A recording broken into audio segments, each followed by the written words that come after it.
नमस्कार, आप देख रहे हैं हमारा खास कार्यक्रम प्रार्थना हो स्वीकार। आपके साथ मैं हूं सुनीता राय शर्मा। वो हारे का सहारा है, सभी संकटों का समाधान है।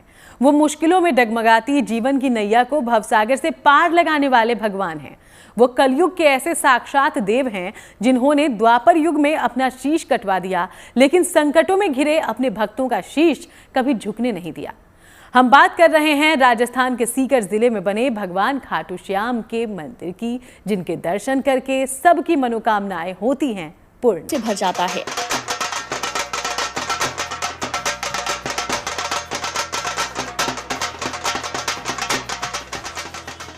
उन्हें कलयुग का देवता भी कहा जाता है।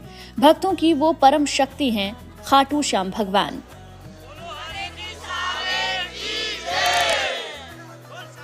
कथा मिलती है कि खाटू श्याम महाभारत के बर्बरीक हैं, जिन्हें आज दुनिया बाबा खाटू श्याम के नाम से जानती है, जो जन जन के विश्वास के प्रतीक बन चुके हैं।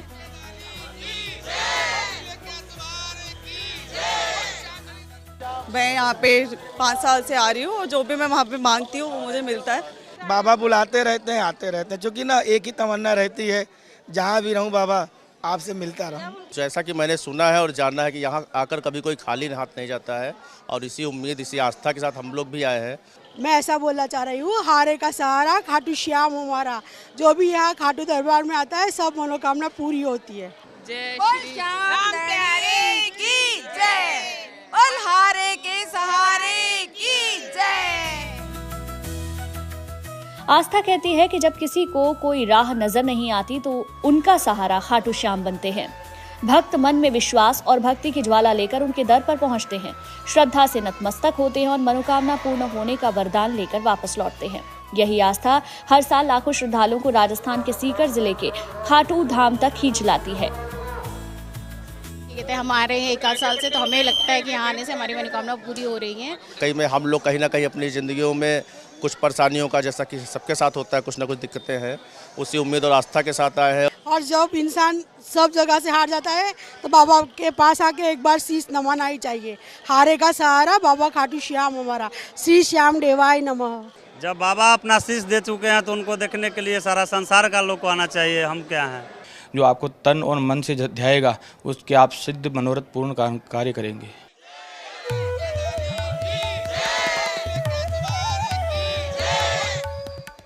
माना जाता है कि खाटू श्याम केवल एक मंदिर नहीं बल्कि आस्था का ऐसा केंद्र है जहां हार में भी आशा दिखाई देती है।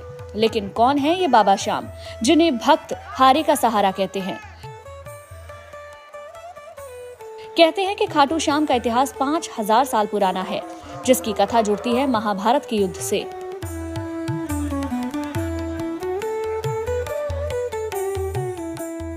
महाबली भीम के पौत्र और घटोत्कच के पुत्र बर्बरीक एक अद्वितीय योद्धा थे। उनकी माता मौरवी, जो स्वयं वीरांगना थी, अपनी मां मोरवी से युद्ध कौशल सीखने और शिव की तपस्या करने के बाद उन्हें 3 अमोघ बाण मिले, जिसके बल पर वे किसी भी सेना को 1 मिनट में हरा सकते थे। महाभारत युद्ध के दौरान बर्बरीक ने हमेशा कमजोर पक्ष की ओर से लड़ने का वचन अपनी मां को दिया था, जिन्होंने पुत्र को युद्ध में हारे का सहारा बनने का वचन महाभारत के युद्ध के समय याद दिलाया। युद्ध का जैसा वर्णन हुआ था कौरवों का और पांडवों का, और जब कौरव हार रहे थे, पांडव विजय हो रहे थे, तो उन्होंने कहा था कि मैं हारने वाले की तरफ से साथ दूंगा। भगवान श्री कृष्ण ने उनको पहचान लिया था और उसी पहचानने के कारण उनको फिर उनकी परीक्षा लेके उनको इस प्रकार दिया। तो यानी किसी भी कार्य को करने से पहले अपन को किस सोचना समझना इस प्रकार चाहिए। महाभारत की कथा कहती है कि वो धर्म युद्ध कुरुक्षेत्र के मैदान में लड़ा गया था और बर्बरीक की शक्तियां विधि का भी खेल बदल सकती थी। कहते हैं खाटू श्याम कहे जाने वाले बर्बरीक के पास 3 बाणों की शक्तियां थी, और वो ऐसी शक्तियां थीं जो किसी को भी परास्त कर सकती थीं। कथा कहती है कि बर्बरीक ने भगवान शिव की तपस्या की थी। भगवान शिव की कृपा से ही उन्हें एक वरदान प्राप्त हुआ था। बर्बरीक के पास 3 चमत्कारी बाण थे। इन तीनों में ऐसी शक्ति थी कि इनसे संपूर्ण सेना का नाश किया जा सकता था। महाभारत की कथा कहती है कि जब बर्बरीक कुरुक्षेत्र में युद्ध भूमि की ओर बढ़ रहे थे, श्री कृष्ण जानते थे कि अगर बर्बरीक युद्ध में भाग लेंगे तो युद्ध का संतुलन बिगड़ जाएगा। तब रास्ते में श्री कृष्ण ने बर्बरीक से उनके पराक्रम का प्रमाण मांगा। कहते हैं तब बर्बरीक ने श्री कृष्ण को अपने तीनों बाणों की शक्तियों के बारे में बताया, जो बाण मित्र, शत्रु और तटस्थ में अंतर कर सिर्फ शत्रु का नाश कर सकते हैं। तब श्री कृष्ण ने कहा कि मैं आपकी शक्तियों को देखना चाहता हूँ और आपकी शक्तियों का साक्षी ये पीपल का पेड़ बनेगा। माना जाता है कि पीपल में केशव ही वास करते हैं। कहते हैं जब बर्बरीक ने एक एक करके अपने तीनों बाणों को एक पीपल की ओर छोड़ दिया, कथा कहती है कि बर्बरीक ने पीपल के पत्तों में ही तीनों बाणों की शक्तियों का प्रमाण केशव को दे दिया। बर्बरीक के पहले बाण ने मित्रों को सुरक्षित कर दिया। बर्बरीक के दूसरे बाण ने युद्ध से तटस्थ लोगों को अलग कर दिया और अपने तीसरे बाण से पीपल के उन पत्तों को भेद दिया जो वास्तव में शत्रु थे। यहाँ तक कि कृष्ण के पैर के नीचे छिपा पत्ता भी बाण ने पहचान लिया। ये देखकर भगवान श्री कृष्ण को ये समझ आ गया कि यदि बर्बरीक युद्ध में उतर गए तो कोई भी पक्ष बच नहीं पाएगा। श्री कृष्ण ने बर्बरीक से दान में उनका शीश मांग लिया। वचन के पक्के बर्बरीक ने बिना झिझके अपना सर भगवान को समर्पित कर दिया। तब श्री कृष्ण ने अपना वास्तविक रूप दिखाया और उन्हें आशीर्वाद दिया। भगवान श्री कृष्ण ने कहा, हे वीर, तुम्हारा शीश सृष्टि के अंत तक पूजनीय रहेगा। कलयुग में लोग तुम्हें खाटू श्याम के नाम से जानेंगे और हारे का सहारा कहकर पुकारेंगे। श्री कृष्ण ने उनका सर अमृत से सींचकर समीप के एक ऊंचे स्थान पर रख दिया, जहां से बर्बरीक ने महाभारत के 18 दिनों तक चले भीषण संग्राम को अपनी आंखों से देखा।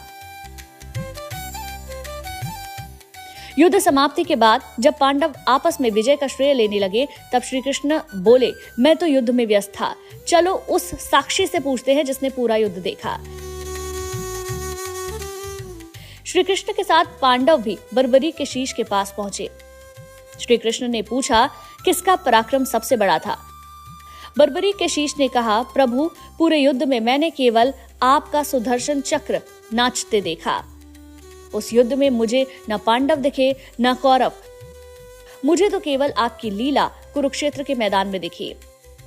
जो मर रहा था वो भी आप थे, जो मार रहा था वो भी आप ही थे, सारे प्रहार करने और सहने वाले आप ही थे। खुशी मना रहे थे पांडव लोग, हमने युद्ध जीता। तो उन्होंने फिर कहा कि आप पहाड़ की तरफ जहाँ पे भगवान श्याम बाबा ने अपना शीश का ध्यान दिया था, वहाँ पे बैठे थे, तो वहाँ बताया था कि वहाँ चल के निर्णय करते हैं। तो वहीं पे जाके फिर उन्होंने पूछा तो क्या हुआ, युद्ध का वर्णन बताया। तो उन्होंने कहा, मेरे को युद्ध में केवल सुदर्शन चक्र दिखाई दे रहा था और कुछ नहीं दिखाई दे रहा था। इसी चक्कर में भगवान ने फिर वरदान दिया था कि आप कलयुग में मेरे नाम से ही पूजे जाओगे।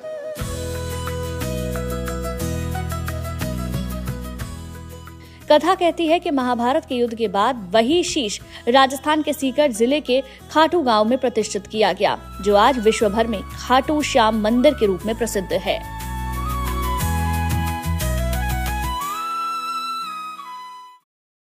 धर्म ग्रंथ कहते हैं कि बर्बरीक का बलिदान व्यर्थ नहीं गया। वो योग योगेश्वर श्री कृष्ण के नाम से कलयुग में भक्तों की सभी परेशानियों का अंत कर रहे हैं। या यूं कहें कि जो भी बाबा खाटू श्याम के दर्शन करता है, बाबा की कृपा से उसकी सभी परेशानियों का अंत हो जाता है, क्योंकि उसकी सारी कामनाओं की पूर्ति माधव स्वयं।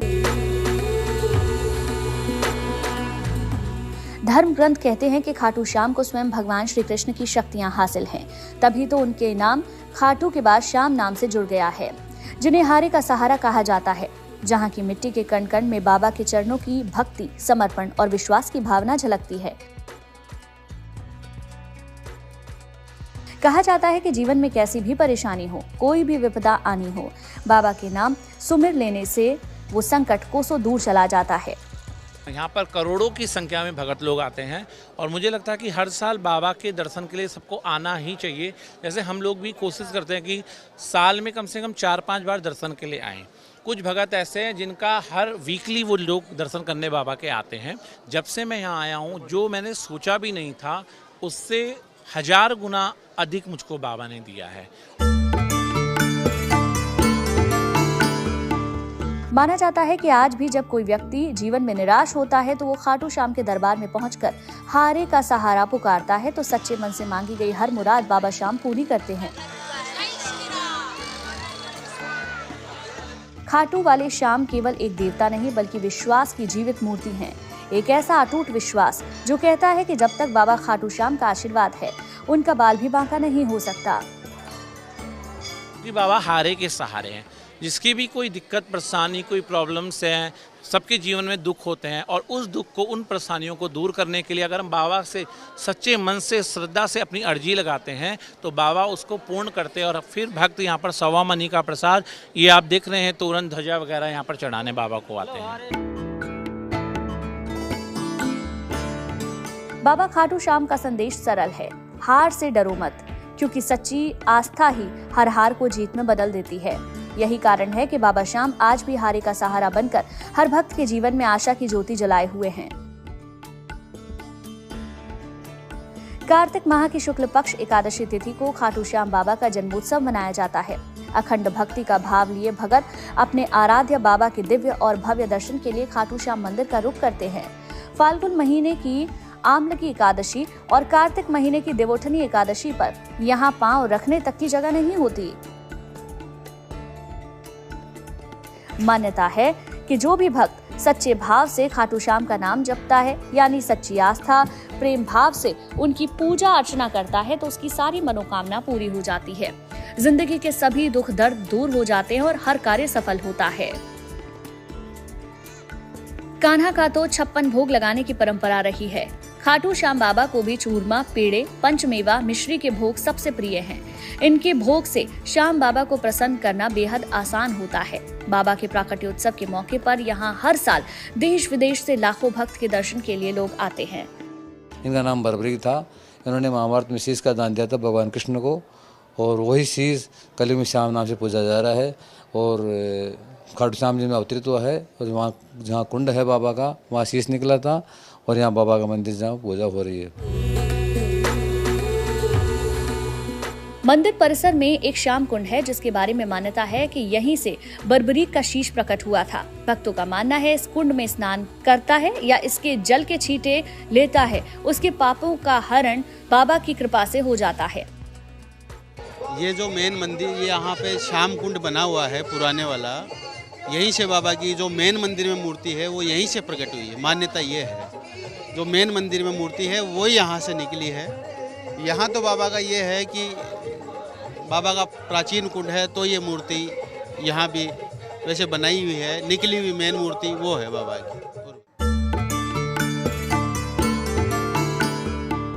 कथा कहती है कि खाटू श्याम ने अपना शीश दान किया था, इसीलिए रक्तदान, अंगदान और समाज के लिए किए गए अन्य प्रकार के दान से वो प्रसन्न होते हैं। माना जाता है कि उनकी पूजा और दर्शन से भक्तों की सभी मनोकामनाएं पूरी होती हैं। बाबा खाटू श्याम उन लोगों के लिए सहारा हैं जो जीवन में संघर्ष कर रहे हैं। यही तो इस धाम की परम शक्ति है कि उनकी आराधना करने से सभी कष्ट दूर हो जाते हैं।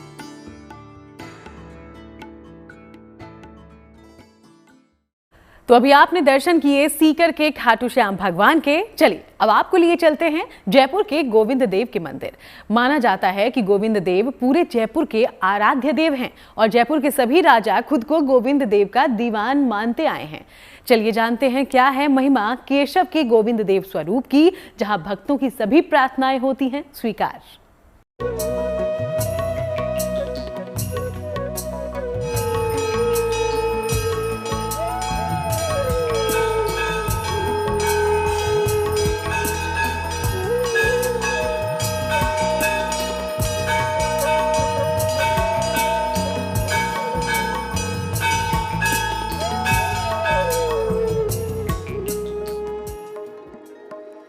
अद्भुत है कान्हा का वो दरबार, जहां त्रिभंग मुद्रा में होते हैं मनमोहन के दर्शन।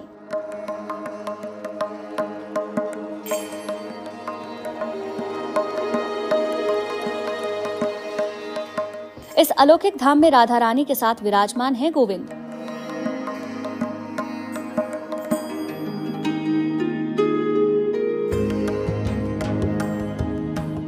यहाँ कान्हा सांवले स्वरूप में घनश्याम रूप में भक्तों को दर्शन देते हैं।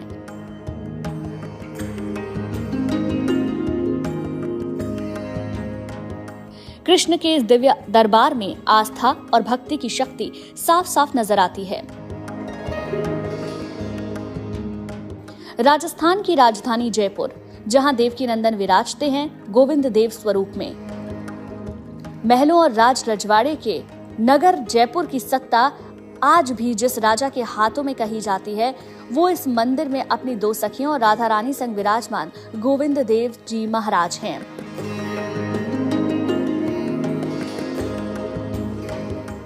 माना जाता है कि जयपुर के गोविंद देव के दरबार को राजस्थानी और ईरानी 2 वास्तु शैलियों में बनाया गया है।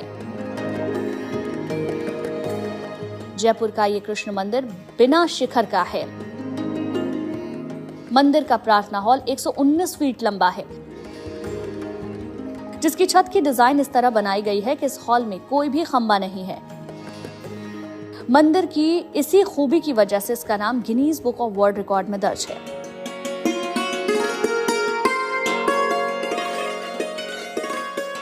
गुलाबी नगरी का राजकाज आज भी गोविंद देव जी के नाम पर ही चलता है।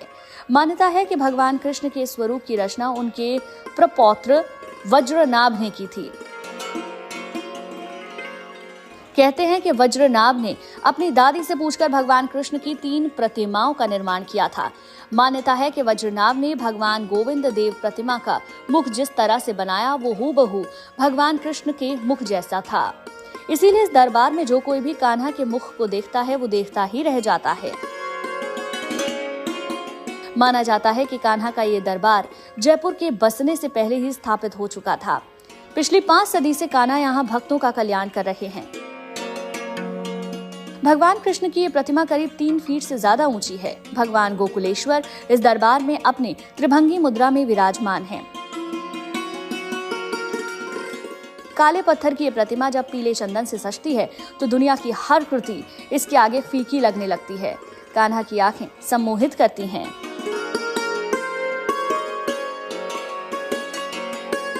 चांदी की ईंट पर खड़े गोपेश्वर इस धाम में राधा रानी के साथ नजर आते हैं। साथ ही उनकी 2 सखियों के भी दर्शन भक्तों को प्राप्त होते हैं। इस गर्भगृह में कान्हा चांदी की गौमाता के साथ दर्शन देते हैं। कान्हा के इस दरबार में भगवान कृष्ण की 7 बार आरती की जाती है। गोविंद देव जी जयपुर के आराध्य देव माने जाते हैं। कहा जाता है यहाँ मौजूद भगवान कृष्ण की प्रतिमा पहले वृंदावन के मंदिर में स्थापित की गई थी, जिसे बाद में राजा सवाई जय सिंह द्वितीय द्वारा परिवार के देवता के रूप में पुनः स्थापित किया गया था। कान्हा को भोग के लिए 56 भोग की परंपरा निभाई जाती है। जब दरबार में सामने की ओर थालियों में राधा रानी यशोदा नंदन के लिए तरह तरह की मिठाइयां और पकवान रखे जाते हैं।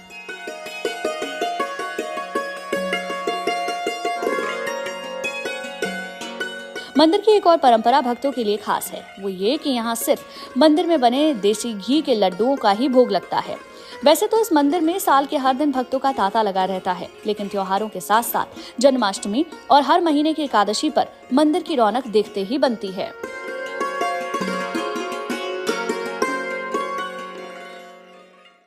तो चलिए, आपकी हर प्रार्थना हो स्वीकार, इसी कामना के साथ हम लेंगे इजाजत। देश दुनिया की बाकी तमाम अच्छी खबरों के लिए आप देखते रहिएगा GNT।